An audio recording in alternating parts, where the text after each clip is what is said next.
High School Hoops Talk with the Talking Heads. I'm your boy E. Talley. I got a very special guest from John Jay High School. Go ahead, Coach Brooks. Hello, my name is Coach Sean Brooks. I'm the head boys basketball coach at John Jay High School. And real quick, Coach, let the audience know you put on a show this past Friday. You know, you make me feel bad because I got to talk bad about my guys over there in Southwest. And, me and Coach Stu, that's my dude. But you ain't have to do him that bad, Coach, okay? Y'all put on a show, man. Y'all Our put on a guys real were good show. our guys were locked in. You Yeah, know, oh, listen, y'all were. locked in and they're ready. Um, One of our players has some friends over there. I think they're all friends. I mean, San They Antonio are. on this side of town, guys work out together. They're playing against each other, and our guys were locked in and ready. We're chasing our goals. Well, and before I start asking you questions, I just want to give you kudos to what you've been doing because for a while there, I know at the South Sand tournament, you had Carmen playing, but he was hurt, if I'm correct. Garza. Cam, Cam Garza, I'm sorry, Cameron Garza, yes. He was hurt and he was nursing something where he didn't get a lot of playing time, and then to watch him play the whole game yesterday, oh man, it was he listen, he's very explosive. Cam is a guy. absolutely. Go ahead. Cam is he's a floor leader. Um, Offensively and defensively, he controls a lot of things, and he makes things work. If I'm right, he was our spotlight player. 13 points, 12 rebounds. So he had a double double in Mhm. that game. And again, I know you definitely would allow him to score when he wanted to, and as much you would let him score more if he wanted to. But he shared the basketball in such a way to where as though he knew that him sharing the basketball and as much attention he attracted was the better and the best basketball play. So to watch that was just it's a phenomenal sight to see. Cam has a very mature game, and he understands that our team become is formidable because you cannot pick somebody to take out. You can't say, "Oh, if you stop this person from scoring, and then that's gonna put a wrench in the whole team." You can't. Our team is multifaceted, and the fact that you got a guy at 6'1" grabbing 12 rebounds, that says a lot. He's had a quadruple double. That doesn't happen very often. I've got guys, Jarius Jackson Jr., Zachariah Linson, Jaden Ginn putting the ball in the basket, Elijah Hubbard, Eric Robles coming off the bench. What people don't know is all of these guys can still score too. And so, Cam has a lot of tools around him, and he's not afraid to let others shine. That is the beauty of this team.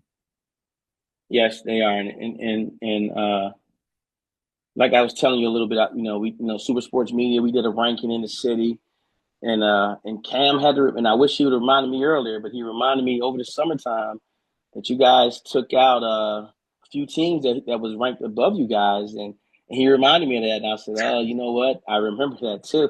I remember that. But the other time I got to see you guys so locked in, it was a summer league game, and you wasn't coaching. They were just playing. But it was the last time at the Southwest, I believe, did a tournament over there, and you guys took care. I believe it was it Judson? I believe you guys beat. I think it was Judson, and y'all beat somebody else. I can't think of who the second team was. But again, that's the second time. Well, that was the first time I seen you guys locked in and saw how much firepower you had. And I said, man, that team right there is gonna be they're gonna be special. They're gonna be special this year. And sure enough, you guys are putting on a great show right now. Only two losses, if I'm correct, right? Yes, sir. Right now we're sitting at 23 wins and 2 losses. And definitely controlling your destiny. So I wanted to just give kudos to you and say you're doing a wonderful job with that group because again, man, a lot of people would say that's a lot. You said a lot of scores and a lot of egos, but the chef actually the one doing all the cooking is doing a wonderful job with that. But So kudos to you. I'll always say this, we're like a three-headed monster. Me and my coaching staff, very much together. I can't take any credit alone. Coach Taylor, William Taylor Jr. the third has been with me the entire time we've been here on this journey. He's a very instrumental part of this operation. And Coach Colin Taylor, blessed to have a father-son combo. That doesn't happen very often. And Colin does a great job helping our guys, especially individually, individual skill work. You know, when we're trying to do some individual things with them, maybe somebody needs a little work here. Colin does that. But Coach Taylor does a lot. He does so much, especially in our social media, especially with building kids' confidence and identifying, hey, I see this kid down the road in this role. Coach Taylor has excellent long-term vision. Excellent. And I tell you, it's been a Wow. blessing. And before we started recording, real quick, I just want to give some of the audience who don't know who you are that you are a John Jay alumnus, if I'm correct, right? That's what you told me, right? Absolutely. Class of John Jay 2001. Okay. Shout out to John Jay 2001. And Mhm. then what got you, before we start asking the real questions, what got you over there to kind of want to give back to John Jay and not one of the bigger or better jobs that possibly came available, like a Johnson or a Judson or a Steele or one of those gigs? Well, John Jay for me is home. Uh, I believe you don't run away from home. Uh, you never know where the future may take you, but you love home. And I love home. I when the job became available and I was blessed to receive the job. I remember sitting down in the chair the first time, and me and Coach Taylor were in there, and we were like, "Wow, we're here. Let's go and try to do this." We thought of all the players that have come before and been in that office, have dressed in that locker room, and it's like now the responsibility has fallen on us to lead these young men to greatness, to lead these young men and guide them on their path to greatness. And we take it serious. We meet, we talk, we do all of those things, but we just wanted to be a part and do our part in continuing this long blue line. John Jay Okay, has a long blue line of good players, and we want to do our part the way it was done for us. got it. Real quick, how long have you been coaching, Coach? This is year 19. Got it. Okay. And then let's jump right into these questions. So, what's your thoughts and your opinion on the realignment? And you were one of the schools that got moved over and got kind of reclassed to from 6A to 5A. What's your thoughts on that new playoff structure? Also, I believe that the realignment, it's kind of always been there. I mean, the more kids you have, the higher classification that you fall under. People were like, "Oh, like y'all chose to move down." I'm like, "What? We don't have a choice in that." Uh, we didn't have a choice, and I mean, the structure is kind of easier in Northside District itself. There's a consistency of playing at Paul Taylor, Harlan, Northside Gym, and the structure of everything being absolutely the same. When you go to 5A, now you're playing at everybody's high school. Now you're taking everybody's best shot. Now you're taking it becomes personal for them. You know what I mean? And that's just a thing that comes along with it. But John Jay has responded to the new challenges that we face being a 5A school. They responded in the sports that were before us, and now it's our turn, boys and girls basketball, to continue the fight. As far as the state tournament, I hate that there's no state tournament per se anymore. I think it was always a big thing to be able to go and you play your semifinal and then the final. I think that was just a big thing. But now that semifinal is now moved. It's no longer a state tournament. It's just the state championship games. But yeah, I'm all for it. I'm all for the kids having the biggest light possible, not just my kids. If you make it to the state championship game, it should be big. It should be, the stage should be worthy of that kind of competition. And I can tell you, as somebody who watched, when was it? I watched the 1A state championship, and I'm telling you, there was some good basketball being played in the state title for 1A. I watched the 3A when Cole played. There was some great basketball there. It wasn't a situation to where it's like, oh, it is 6A or 5A or 4A. It don't matter. No, no, no. that 1A team was taller than our team now. And they were playing some very good basketball. You get on that championship level, it's good basketball. And being from Philadelphia, that's one of the things I do like about Texas, where all the A's kind of, you guys have districts to where as though, or yeah, you have districts, so your districts kind of break up to meet each other in the playoffs. When I was in school in Philly, we just had pretty much, hey, everybody played each other for the most part. You have the North and your South and your East and the West type of deal, but we all kind of just played our own, till you got down to the final two, you can say. So I love the structure of last year's um, tournament and leading up to the championship. So it's gonna be something new to see and, like you said, get used to. So yeah, I got it. Well, Coach, with that being said, can you share some insight on your coaching philosophy and the specific strategies or systems you implement to enable your team to win? This is your second year having back-to-back 20-win games. One of the things I will say is long-term vision. Long-term, 2 seasons ago, we were like, this senior class can get it done. And so a lot of them started as sophomores, and yeah, we took it on the chin, but we knew that before they leave here, it was going to turn. And we were blessed that last year we were able to kick it off, and then we've continued it to go through it this year and continue to grow. Our philosophy is continued growth, whether it be growth in the skill, whether it be growth in strength, whether it be growth in explosiveness, whether it be growth in knowledge. There's a knowledge part of basketball that gets left out sometimes, scenario-based basketball that gets left out. I don't care how much you train.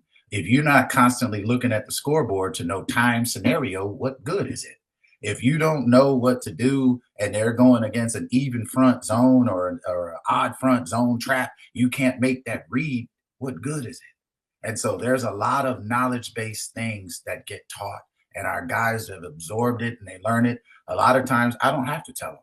They already know. They see what it is and they're like, run this. And that's what it's evolved to. That's IQ right there. That's good stuff. Okay. Okay. I think I had one of the questions I was going to ask you about that in reference to how you teach your guys IQ, but that's good that you said something about that, because I sometimes don't think, or I don't hear enough of you guys doing teaching, more or less. I know you only get an hour, hour and a half at the most per hour, per day. I mean, and then so you don't get a lot of teaching. So a lot of your guys got to already have some of that IQ with them, so you can kind of, because again, your time is very limited. So with that being said, to hear you say that's awesome to hear. Yeah, and like I say, it's showing this year. It's showing this year real quick. I'm sorry. Go ahead. Yeah, you have to make time. Scenarios are important, whether we're down with 2 minutes to go, whether we're at the free throw line down 1 or 2, learning how to do that, whether we're ahead and have to hold on to a lead. You have to teach scenario basketball. Right. This is where Coach Taylor does an awesome job. I'll be watching you on Twitter or X, excuse me. I'm sorry, X. And he does a phenomenal job with your social media. And that's where my question is going. So, social media has become a huge part of high school sports, not just, basketball, definitely football. So how do you manage your team's online presence and use it to your advantage to help promote John Jay Mustang basketball? Well, we're always trying to promote John Jay. If you look, a lot of our teams at John Jay have a very strong social media presence. It's something that we want to do to promote the John Jay brand. Coach Taylor does an excellent job, win or lose. Yes, he does. Is going to post what it is. And that's the integrity that he has. He doesn't create a false light. He tells a true narrative. And if we lose, he's going to post the loss. If we win, he's going to post the win. And anything that our kids are able to do, our players, we're going to try to promote that. time is short in high school, and we want them to get the most out of it. And our guys know if it's a legit thing and they send it to us, we're going to put it out. And we're going to try to give them their kudos while they're here and not just wait until they leave. And you guys do. And that's one thing that I wanted to make sure I've been trying to talk with you for quite a while now. And the reason why I think John Jay's been one of those schools that's, the location where you guys are at. I don't, and again, it's a lot of pride over there. It is. But you guys don't get enough of light when y'all were with the North Side schools, as far as I know you're still North Side School, but as far as when you were, the Brennans and even the Taft and all those guys over there in Harlan. And it was kind of like you guys were there, but you weren't there on that line. So I'm really glad to have you on here and you talk about what you're talking about because, again, I think John Jay's that school that has the history, and more people need to know that. Hey, man, yes, it was a lot of years ago, whatever. You guys won, and now look at you. You're back on top, and it's good to see you guys there. Just wanted to let you know that. Hey, thank you, man. It's been a journey, and we got a ways to go, and we're going to continue to build. But we're happy. We're happy with where we are, but we're not satisfied. We try to keep going. I hear you. So what advice could you give a aspiring high school basketball coach just starting out? Somebody just maybe probably year 2 in and decide to say, hey, they want to either take over a program or just be part of a program. What advice would you give them having 19 plus years of coaching experience? I would tell them, I told somebody this, he had just started. I asked him if he was a good player, and he was like, yes. I said, well, don't expect your players to be you. And I say that because, there's been very good players who weren't very good coaches. They kind of expect the players to be able to perform like them, do it their way, do it no. And I've erred in my past trying to do that. And I had to learn the hard way and coach every kid individually and let them show me who they are, not try to make them who they are, let them show me who they are. And then we can build and mold and shape. But we can't expect them to have what we have because sometimes they're going to be greater. Sometimes they may be greater than what we were. Right. And that's the goal for me. I'm like, great, go ahead, go get it. You know what I mean? But sometimes, how you coach is how you play, but you got to leave that at the door because nowadays things are a little different. They are a little different. And if you can't see that, you're going to err. Kids play a lot of games now. When I was in high school, we had the season, and then you had a summer season, which didn't start until about May. And then it was done by middle of July. Now there's a lot of games. There's a lot of basketball. And so you have to know who your kids are dealing with, and you have to know how to make it work. And if you're too stuck, you're going to miss the future. Okay. You don't have to compromise yourself. You don't have to do stupidity and shenanigans, but you do have to have some understanding that so in the spring, kids are going to miss Thursday and Friday of off season. They're going to be traveling. And if you sit up there and think, oh, you got to choose, well, the choice might not go your way. It's just the way it is now. They're going to be on planes. They're going to be in buses and vans traveling to Las Vegas, Phoenix, Kentucky, wherever. So Thursday and Friday, they may be gone. In my earlier years, I'd be like, man, we need you here. You're supposed to be the leader of the team. You're supposed to be here at off season. Well, nowadays, they might be gone. The biggest thing is you can do is teach accountability and have them to communicate in advance. That's it right there. I like that. I like that. And I think that's what we sometimes miss on. We don't teach a lot of kids a lot of values, and we want to teach them lessons, right? Absolutely. But we forget about the values that go along with the lessons. To where it doesn't always have to be a lesson to go with the value. So I like that. I like that. So with that being said, as far as your team culture, can you describe the approach your team that you take to build your team culture and your camaraderie? amongst the players because again, I see that's after watching them play Friday. Again, I'm seeing a whole different John Jay team than I saw at the South Sand tournament. I see a completely different team that's locked in and have a goal. And I believe the goal and the mindset is the state tournament or the state title, I believe. And can you describe that and talk about that a little bit? And then how do you foster that environment and you bring that out the best of your team? Well, I can tell you, all three of us coaches are highly competitive. Our practices are highly competitive. When we separate varsity and JV, we practice together. We separate. Um, you'll get, I got 9 varsity players, so you put 5 on one team, 4 on the other, but you try to make it as even as possible. You take the JV, split them. We go 3 on 2. They're gonna go to work. Um, Guys are highly competitive. The guys in our program, golly, sometimes in practice, you'd be like, God, can y'all just calm down? Just calm down a little bit. Like we got to get through this practice because guys, they will get after it. Okay. And competitiveness is one of the biggest things that our guys have. There has to be a time where there's going to come a game where you have to refuse to lose. You can't Right. just blow everybody out. You can't just roll over everybody. There comes a time where you have to dig in deep and say, we are not going to lose. And that has happened before because our guys are competitive. Yeah, their bodies may have been hurting. They may have been, some guys may be nursing something a little tender, but they're like, no, no, no, no, no, no, no, no, I'm good. They're like, no, I'm good. I'm playing. Their feelings may be hurt or something. They're like, no, I'm good. I'll deal with it later. We got to win this game. You've got to get to a point to refuse to lose. And that starts in practice. Okay. Okay.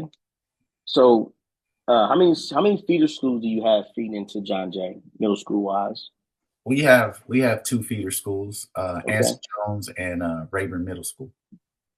And one of the questions I always like to ask coaches in reference to that, so because I love seeing or hearing about when the varsity high school coach comes down to the middle school and they Mhm. get so excited to see you guys because they look up to and they want to, play for you eventually one day. So what is your approach in identifying incoming players from your feeder schools to John Jay? Well, one of the things is a lot of the feeder schools, they are very familiar with John Jay. They're very active on social media. I do get to go down there um, early, and I get to kind of see and identify. I also talk to the coaching staff. We actually have one of the guys I played with at John Jay. He works at one of our feeder schools. My cousin used to work at the other feeder school. I was able to talk to him quite often. Um, but yeah, we get to see them, and they come around to open gym and stuff like that in the summertime. They come to Mm-hmm. open gym. Some of them may not be capable of getting on the court, but they do watch and they do talk to us. Hey, I'm at Jones or Rayburn. I'm really looking forward to coming to John Jay. I said, hey, we'll work out, work hard, and we look forward to coaching you and just trying to build that long blue line. I For know when sure. I was in school, that was it. I wanted to go to John Jay so bad. And when I first started coming around, that's what it was about. It was about that Mutane brotherhood of basketball and being a part of it. And it's continued to this day. Okay. Okay. We talked a little bit about it earlier in reference to injuries. Um, and they always, make sure you, like you said, you got players playing through certain injuries or nicks and bruises. As far as you're going to, your second part of or getting ready to end your first part of district, about to wrap it up. We wrap it up in a month. So how have you kept your players healthy and fresh heading into this part of the season? Um, I played for Tom Davis and at Drake, and he always talked about uh, trying to be fresh for the game.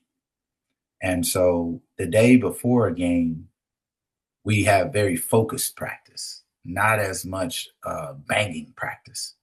And so you have to know when to turn it on and turn it off. There are times where I'll have a whole practice plan and something will just just be nagging me like, no, just go ahead and cut it off. Or maybe we're doing really, really, really good. And it's like, let's stop there.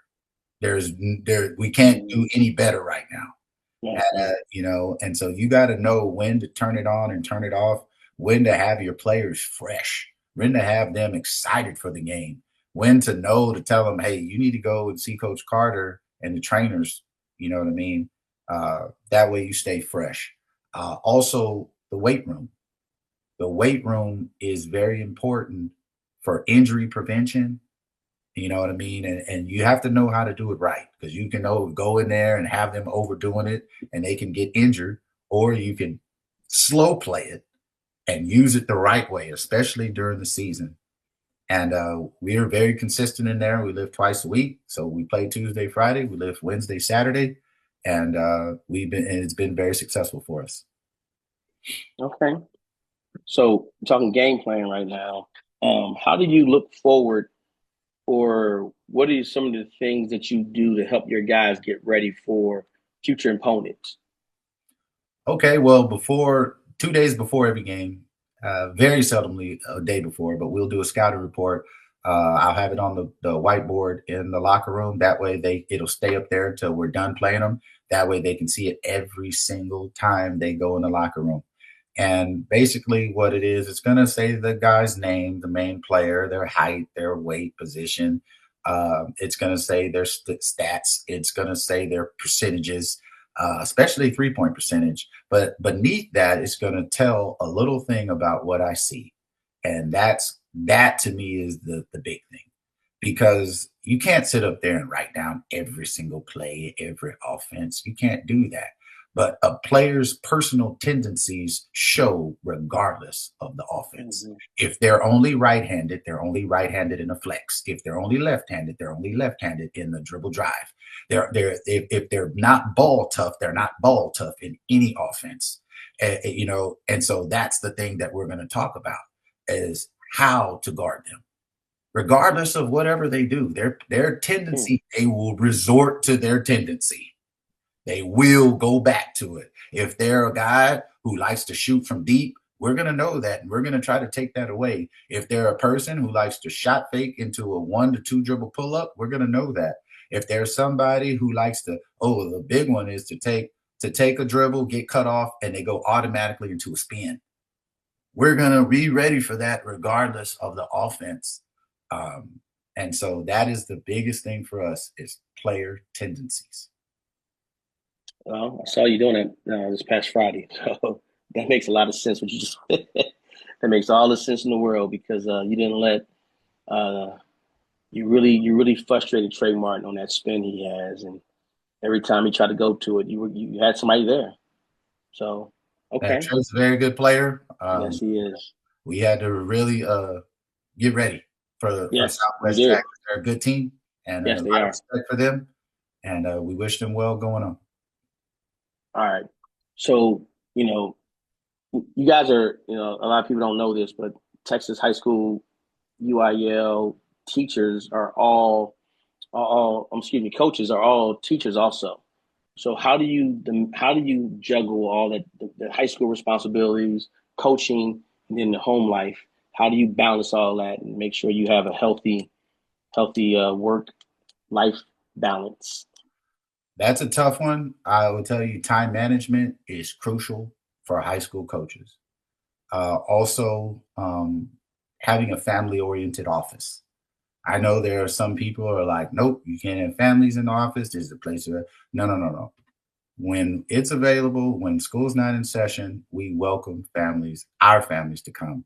My wife and children come, Coach Taylor's wife and his grandchildren, Coach Colin Taylor, his wife and his children. We have a family office. And so our families are always welcome, because we realize there's a lot of time that we put into this thing. And anytime they can come and sit down and watch an after school practice, wonderful. My daughter, she's 8 years old, and she came and she was shooting at our gym at John Jay High School, and she was making her shots. And I said, Chloe, I've never really taught you. She said, Dad, I learned from watching. I learned from watching your players. I only watch the good ones though. but she was making them. Yeah. Biggest thing is because she has seen it, even in practice. If she's had to come on a Saturday, sometimes in the summertime, I'll say, "Hey, do y'all want to come? We're having the skill work for an hour." She'll be like, "Yeah, I want to come," and they'll bring the chair out of the office and watch. And so little Colin watches all of Coach Taylor's grandkids from Jeremiah on down. They come. Coach Taylor's mom used to come by and see us and sit down, Coach Taylor's wife. So that is a big thing for our time management, is allowing them access to us while we're there. They do not interfere with anything that we're doing. People like, they don't interfere. No, they know how to respect, but you teach these kids at a young age, and they know how to act. They know how to do it. And our players love our children. I mean, our players love our children, and it enables us to be able to do our work completely and without having to be double-minded. Right. "Oh, I'm thinking about this at the house, or my kids or whatever." They're on the way up there. They're on their way there. They love to interact with our guys. They're our biggest supporters. And but time management is crucial.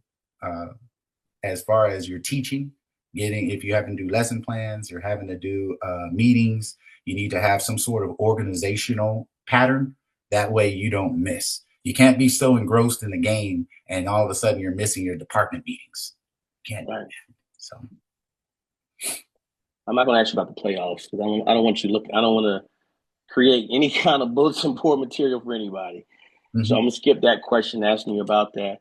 But as far as your conference, you're in a very competitive conference from yourself, South San, Southwest, and then right now in the fourth slot right now is Harlingdale.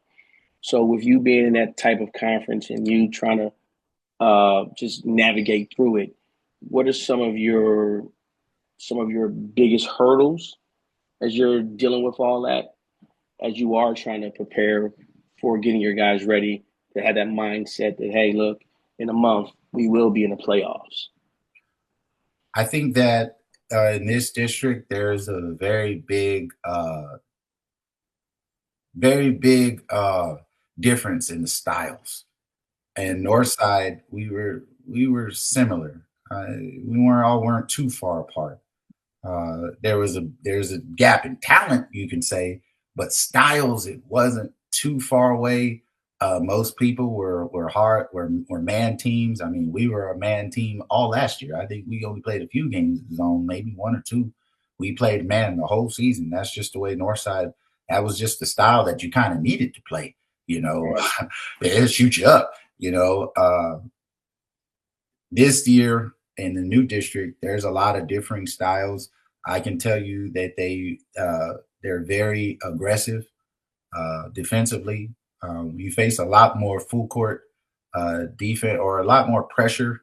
A lot more guys that are really trying to put pressure on you.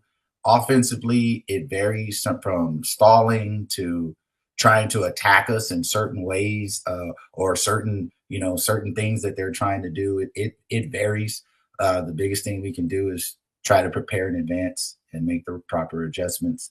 But this is a very competitive district. I know people sometimes they look at the score and be like, "Oh, well, but you didn't watch the whole game. You didn't see what happened." There's some good things that are happening, and teams are competing on both sides, and we've just been blessed to come out on top. So. And I left out McCollum, and I apologize, McCollum.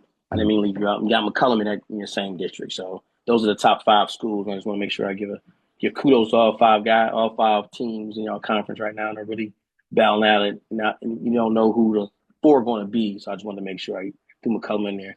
Well, Coach, I like to always ask you guys, give us a fun fact about yourself, and then we're going to jump right into rapid fire. Something you want to share with the audience that no one knows about Coach Brooks. That nobody knows? That's a tough one. I don't know. I guess one of the main things is, if you ask me what is one of my favorite things to do, I really love to read. Okay. Whether it be the scriptures, the Bible, whether it be a novel, really like those, or whether it be current events like newspaper articles, clipping, magazines. I'm a very avid reader. I learned that on the East Coast in New Jersey, learning how to speed read and read fast and be able to process. So I'm an avid reader. Okay. Okay. So are you from New Jersey? No, I'm from San Antonio, born and Okay. raised. That's what I thought. Okay. Okay. But you said just because you mentioned New Jersey, that's why. Oh yeah, I went Yeah. to a school in New Jersey for a year of prep school, and one of the classes that we had to take was it taught you how to speed read. And Yes. hard at Yes. first, you using your fingers to push your eyes. Yep. But Yep. I learned it. Yep. It Yep. took And some the only reason I asked that because that's one of the things that we have to do. Learn how to process what you're reading real quick at a fast pace, pick out certain words and keep moving. And, but again, okay. All right. All right. All right. Let's jump in this rapid fire. All right. I'm going to give you 11 things and you just tell me which one you like or you don't like. All right. Here we go. Buffalo hot wings or any flavor. Buffalo hot wings, All right. Flats or drums. drums, Pancakes or waffles. pancakes, Iced tea or lemonade. lemonade, Texas or Texas A&M. Texas, Cowboys or the Texans. Cowboys, Dr. Pepper or root beer? root beer. Really? Whataburger or In-N-Out? What a burger. Ohio State or Notre Dame? Notre Dame, Last one. Tacos or burritos? tacos, Coach, preferably ponchos. hey, hey man, thank you for giving me this time to, just sit and talk with you and get to know you a little bit better. And again, man, you guys just don't understand how hard the job you have and how important your role in help raising these young people.